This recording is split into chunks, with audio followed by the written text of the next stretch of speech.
Insya Allah pada Sabtu ketiga ini kita akan sama-sama mengupas, membahas berkaitan dengan persoalan-persoalan waris.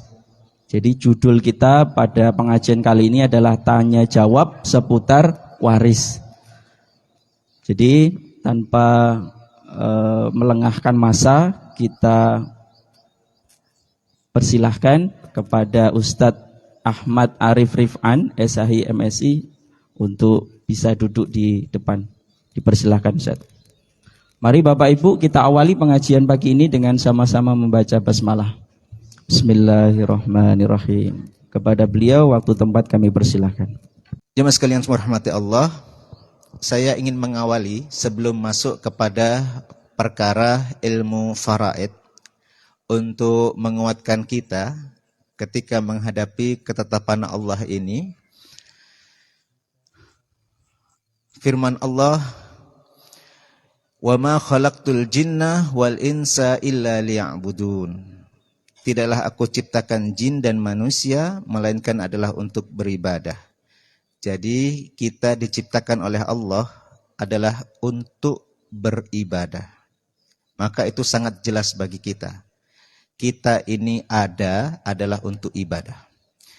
Pada keberadaan kita itu lalu Allah tetapkan ada kematian dan ada kehidupan.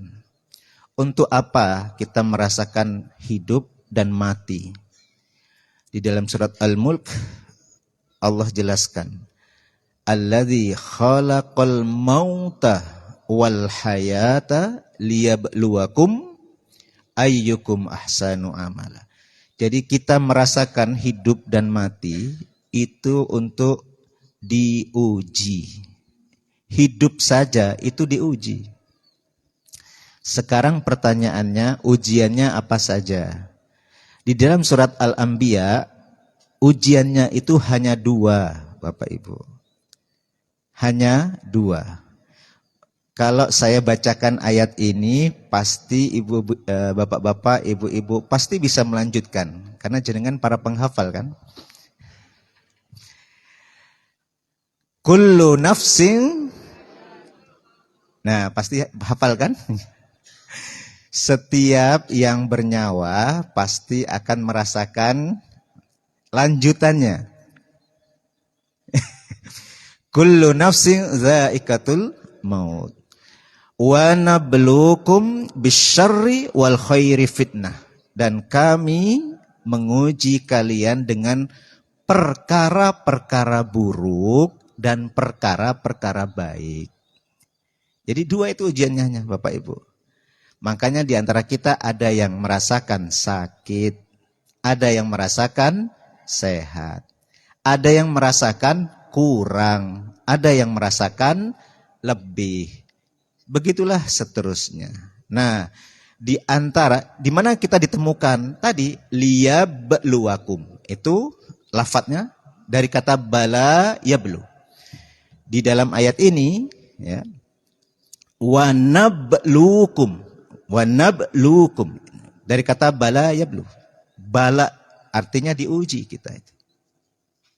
Nah, di antara ujian-ujian itu adalah disebutkan kalau di dalam surat Al-Kahfi, inna ja'alna ma'alal ardi zinatan laha. Semua yang ada di bumi ini, semua yang di bumi ini adalah sebagai sarana untuk menguji kita. Kan disebutkan, inna ja'alna ma'alal ardi zinatan laha linabluwahum, sama, untuk diuji. Nah, lalu di beberapa ayat berikutnya disebutkan, al-malu wal banuna zinatul hayatid dunya. Harta dan anak-anak itu termasuk zinah, termasuk alat untuk menguji kita. Di antara kelemahan kita dalam perkara harta, ini saya ringkas. Sebenarnya masih panjang, saya ringkas. Di antara harta, ujian harta, itu bukan hanya perkara sedikit atau banyaknya. Nanti karena disebut di dalam surat An-Nisa ayat 7. Tetapi dijelaskan di dalam surat Al-Fajr. Wa ta'kuluna turasa aklal lamma. Kebanyakan kalian itu memakan harta waris dengan cara mencampur. Apa maksudnya lamma di sini mencampur? Mencampur antara yang dia berhak atasnya dengan yang tidak berhak. Kenapa bisa terjadi mencampur seperti itu? Karena tidak memperhatikan surat An-Nisa ayat 7.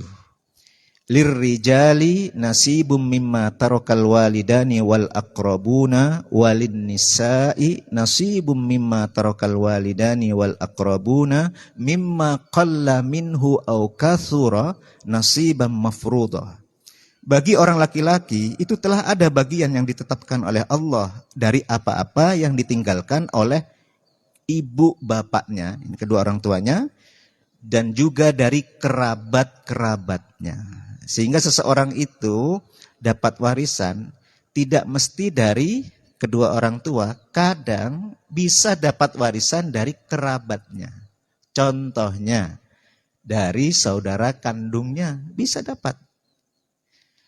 Suami istri menikah 50 tahun, tidak memiliki anak. Suami meninggal dunia. Ketika suami meninggal dunia, kan tidak ada anak. Kalau tidak ada anak, siapa ahli warisnya? Nomor 1, istrinya ada. Oh ada. Tapi istri itu hanya 2 kemungkinannya. Kalau tidak 1/4, 1/8. Kan begitu. Lalu kemana ini? Kalau tidak ada anak, dicek apakah kedua orang tuanya masih ada? Kalau kedua orang tuanya tidak ada, maka berikutnya saudara kandungnya. Jadi urutannya itu ada 25 penerima bagian pasti. Disebut dengan ashabul furud. Ashabul furud itu ada 25. Ini yang dapat kita lihat secara fikih. Nah, dari 25 itu ada urutannya. 15 orang laki-laki, 10 orang perempuan. Kalau saya sebutkan sekilas untuk bisa menjadi ingatan, karena sudah pernah disampaikan oleh Ustadzuna Ustadz Syakir, saya sampaikan ya, suami istri itu karena pernikahan, tetapi karena kekerabatan ada 21 orang setelahnya. Anak perempuan, anak laki-laki, cucu laki-laki dari anak laki-laki, cucu perempuan dari anak laki-laki.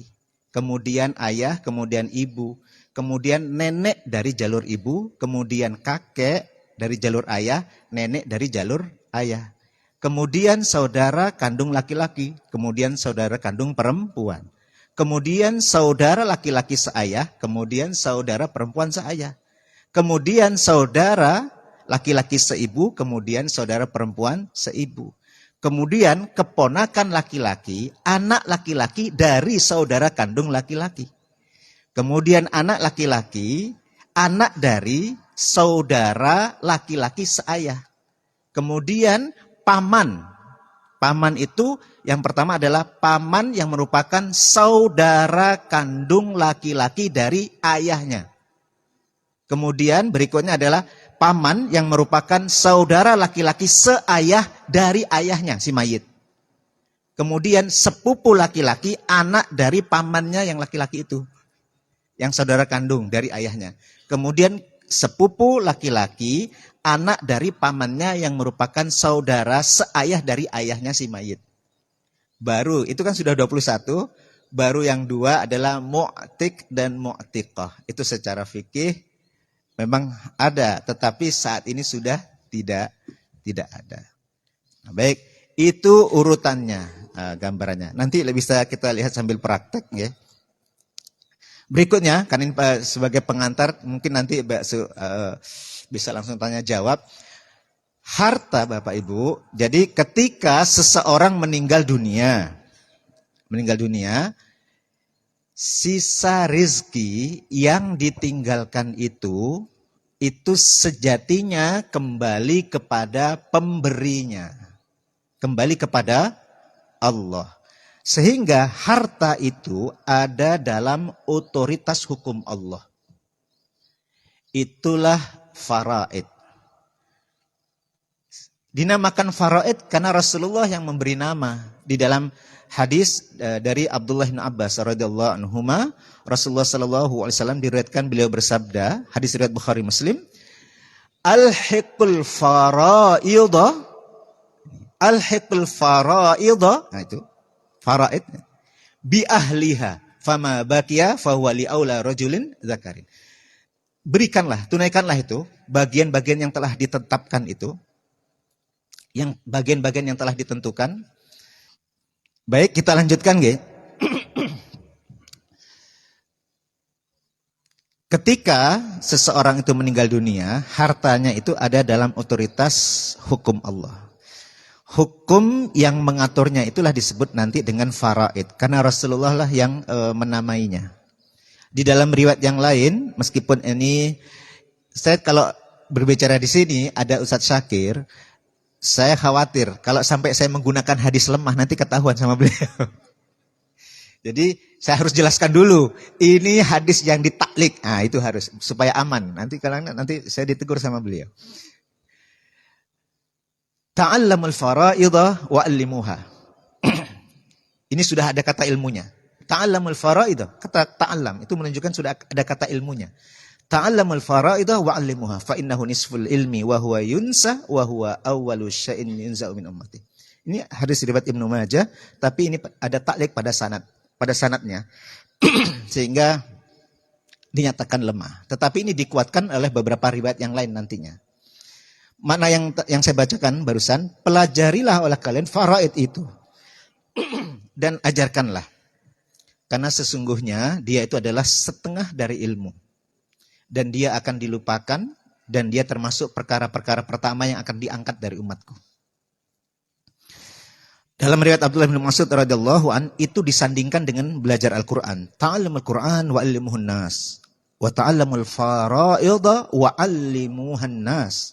Fa inni imru'un maqbud wa sayuqbadu hadzal ilmu min ba'di hatta yatanaza' ar-rajulan fi faridatin fala yajidani ma yufassilu bainahuma. Pelajarilah oleh kalian Al-Qur'an itu dan ajarkanlah. Pelajarilah oleh kalian faraid itu dan ajarkanlah. Karena sesungguhnya aku ini adalah manusia yang bakal mati. Boleh jadi nanti sepeninggalku akan ada dua orang yang berselisih dalam perkara waris, lalu tidak ada yang bisa menjelaskan bagaimana jalan keluarnya. Makanya hukum mempelajarinya adalah fardu kifayah, tetapi mengamalkannya adalah fardu ain. Nah, di sini ketika seseorang meninggal dunia, itulah keadaannya. Maka keluarga harus memahami itu. Harta ini yang akan dibagi itu adalah harta dari si mayit yang meninggal. Harta dari si mayit, milik si mayit saja. Harta ketika si mayit seseorang itu sudah meninggal dunia, ada beberapa urutan yang harus diingat. Inilah endingnya sebelum kita tanya jawab. Nomor 1, diambilkan biaya pengurusan jenazahnya dia. Sejak dirawat, ya, dikafani, semuanya biayanya itu diambil dari harta si mayit. Kalau ahli warisnya telah menanggung itu, maka itu sudah selesai. Karena nanti mengurus jenazah itu juga sampai mengurus liang lahatnya, Bapak Ibu. Ngapunten nggih. Kuburan sekarang mahal kan? Saya mengira itu gratis begitu ambulannya, berarti sak liang lahatnya. Ternyata liang lahatnya saja sudah ada yang itu harganya antara 7 sampai 12 juta. Kalau di Jakarta jauh lebih mahal. Jauh lebih mahal. Jadi dikeluarkan itu satu. Yang kedua, hutangnya harus dikeluarkan dari hartanya. Hutangnya. hutangnya harus dilunasi dulu, dikeluarkan dari hartanya. Ini sebelum dibagi. Itulah kenapa Bapak Ibu, kenapa kita kalau memiliki sesuatu di keluarga itu, jangan disembunyikan. Suami istri itu tahu dapat hartanya itu dari mana. Karena tidak boleh membawa harta haram ke dalam rumah. Tidak boleh. Memasukkan harta haram ke mulut anggota keluarga itu haram hukumnya, nggak boleh. Maka dulu saya menangani kasus, istri itu kaget setelah suaminya meninggal dunia, ada 4 rekening. Rekening yang pertama itu tahu karena itu rekening gaji suaminya. Rekening yang kedua itu tahu karena itu rekening tabungan. Rekening yang ketiga itu juga rekening tabungan untuk anak-anak. Tapi yang keempat, yang paling besar jumlahnya, dia tidak tahu. Karena jumlahnya adalah fantastis.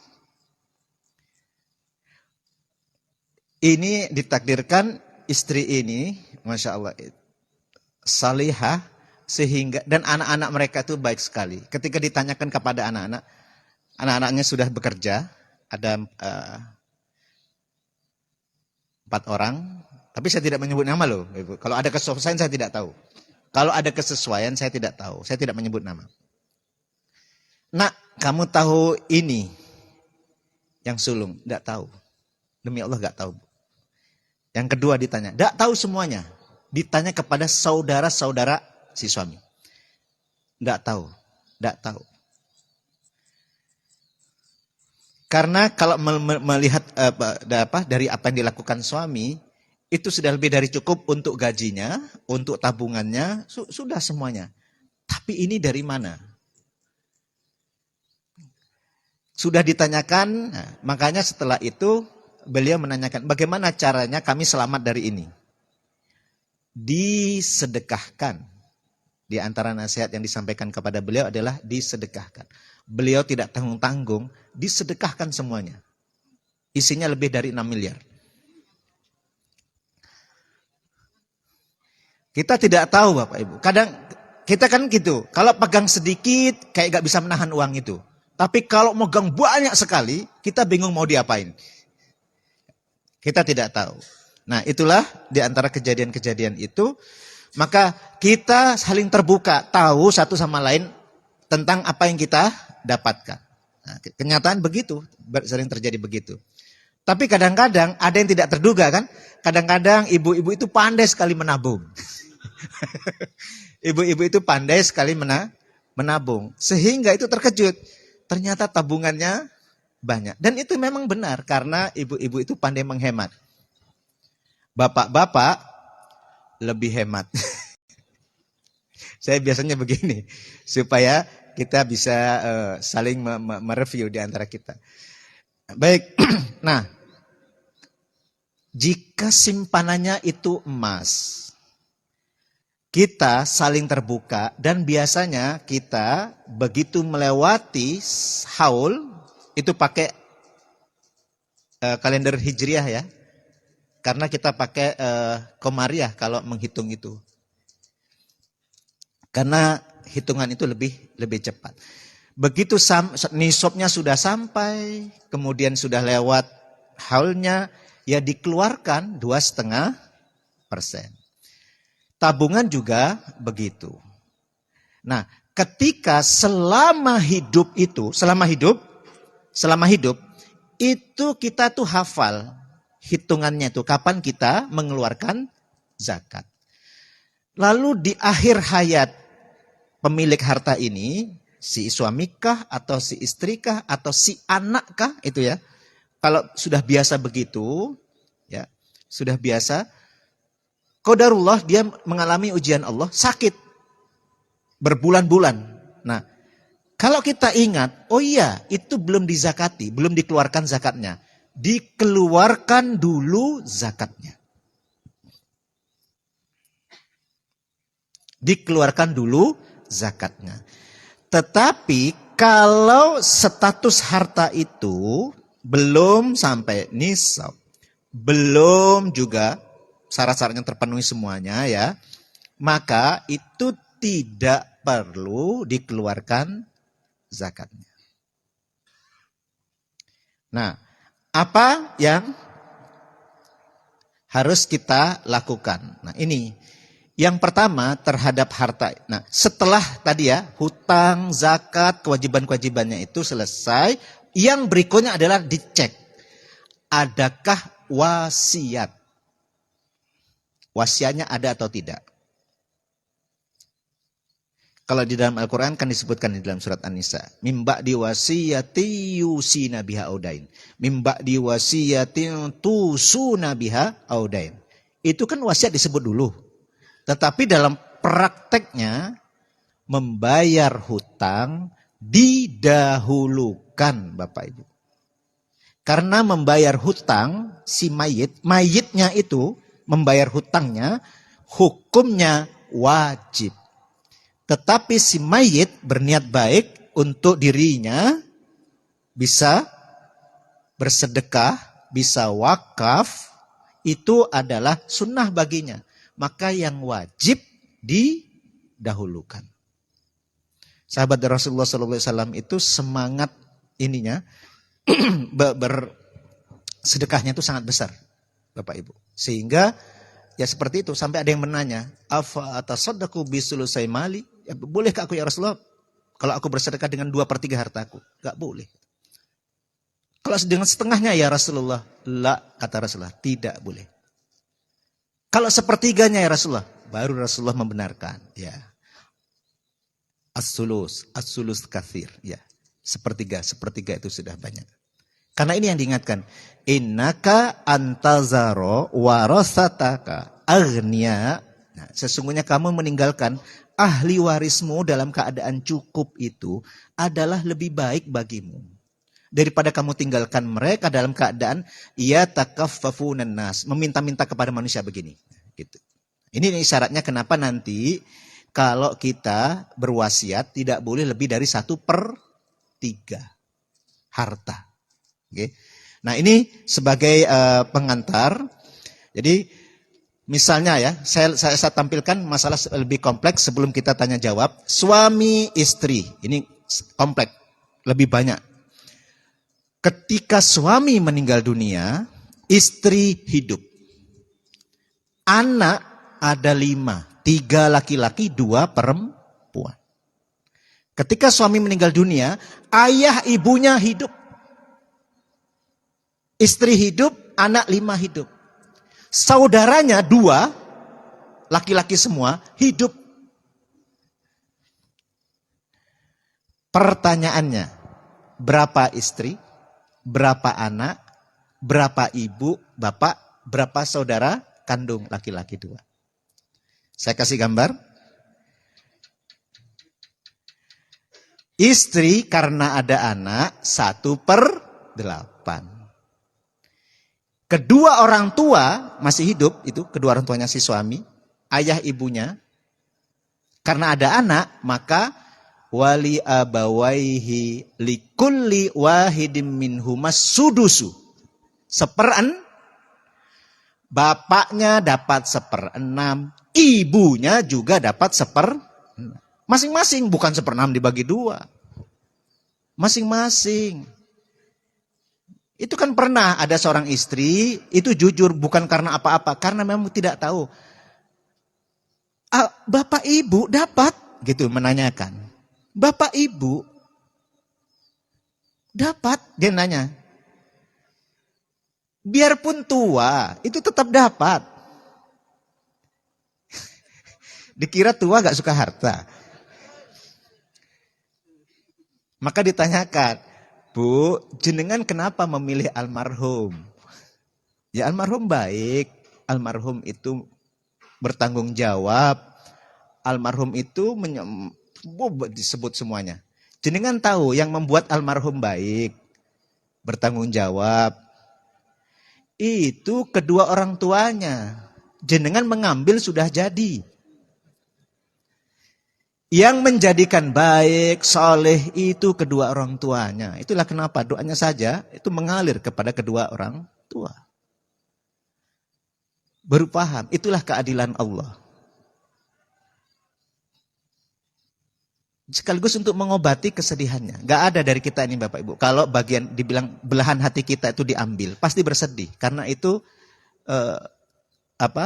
fitrahnya.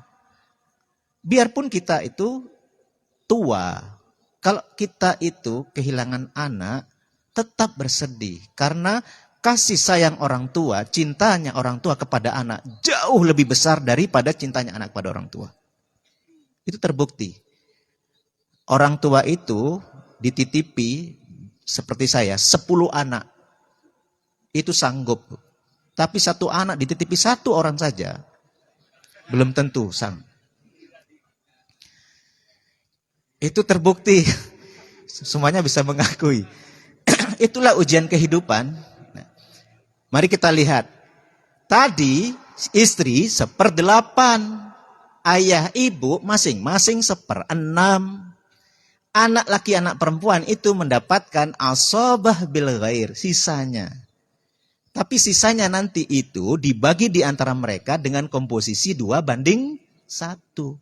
Yusikumullahu fi auladikum lizzakari mislu hazil unsayain. Oke.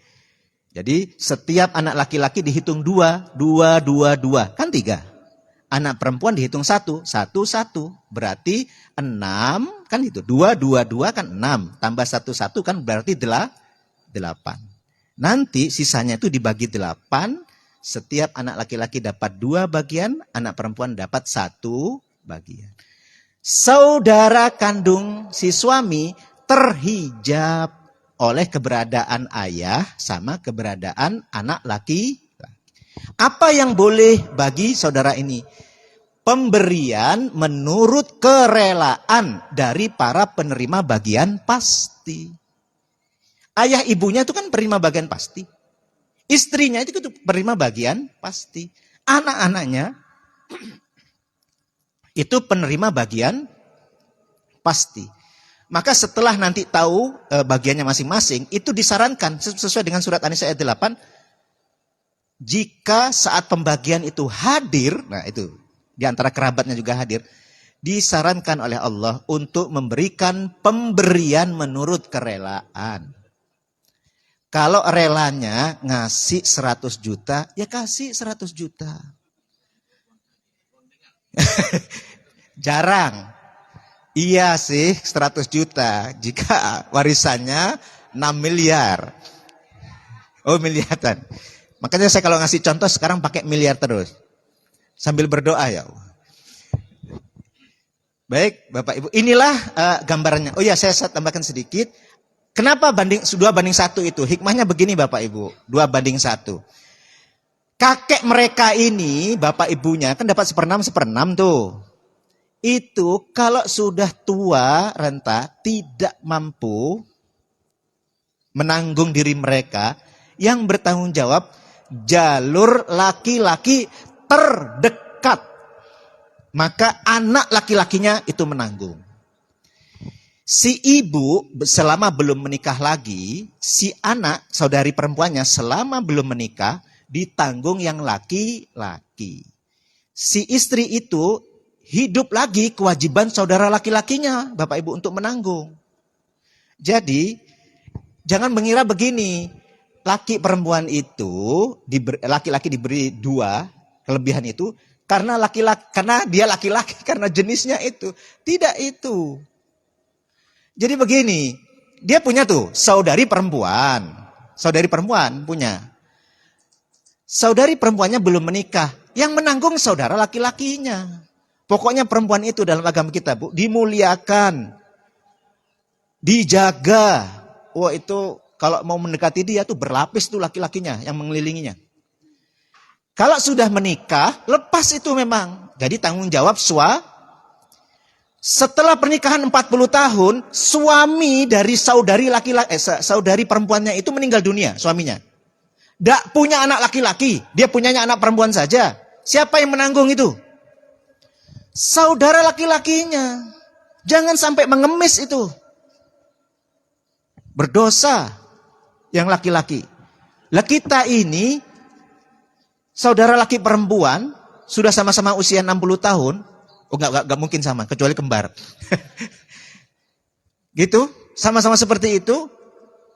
Suaminya meninggal dunia, enggak merasa itu. Dibiarkan saja adik perempuannya, sampai minjem sana, minjem sini. Menjual ini, menjual itu. Sampai habis hartanya, sampai sakit, gak bisa berobat, sampai meninggal dalam sakitnya.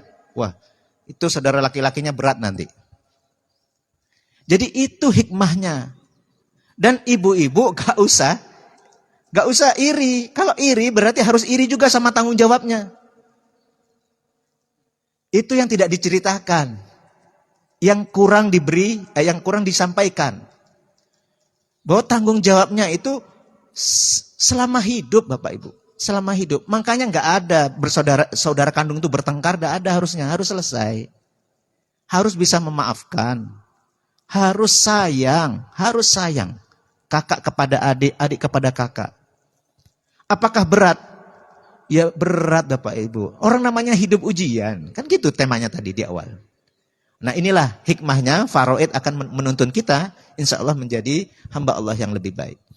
Aku lo qouli hadza. Sekarang mungkin saya terlalu membayangkannya, ini harus saya jelaskan. Aku lo qouli hadza. Saya kembalikan kepada Ustadz Beta.